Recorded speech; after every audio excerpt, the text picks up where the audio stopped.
میدونید کجا خیلی سوختم؟ خب معمولا آدم از چیزای داغ میسوزه، حالا جاش کجا باشه دیگه بستگی داره.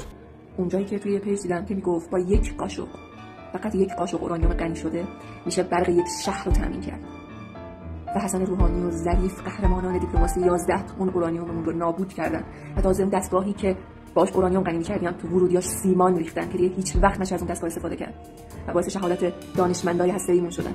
نتیجه کارشون هم این که الان برقمون قطعه.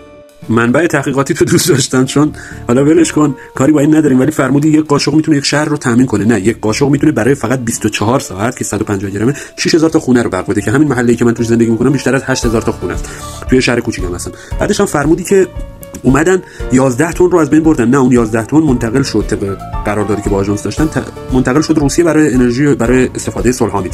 بعد فرمودی اون دستگاه رو سیمان کردن تو لوله هاش. اون کور راکتور هسته‌ای عراق بود که بازطراحیش کردن، چون قبلا استفادهش برای تولید پلوتونیوم بود که برای ساخت سلاح بود. این سری کاری کردن که طراحیش رو عوض کنن، دوباره بازطراحی بشه که بتونه فقط ایزوتوپ پزشکی و برق تولید کنه. پس از بین نرفته.